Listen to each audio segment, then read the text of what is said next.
প্রবলভাবে দেখা দেয়, সেখানে স্থলবাহিনী এবং বিমান বাহিনী যুক্ত হয়ে প্রবল আকারে ইংরেজের বিরুদ্ধে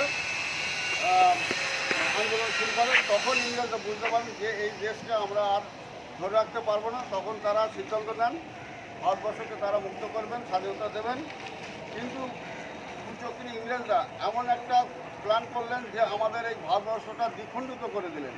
ভারত এবং পাকিস্তান দুটো দেশ হয়ে গেল। সেটা আমাদের কাছে খুবই দুঃখের।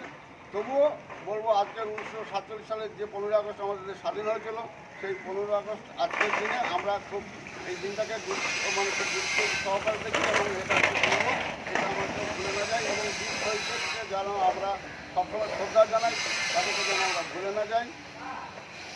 সেই বীর শহীদদের জন্যই আজকে আমরা আমাদের স্বাধীন হয়েছি। থ্যাংক ইউ, ধন্যবাদ সকলকে। জয় হিন্দ, বন্দে মাতরম।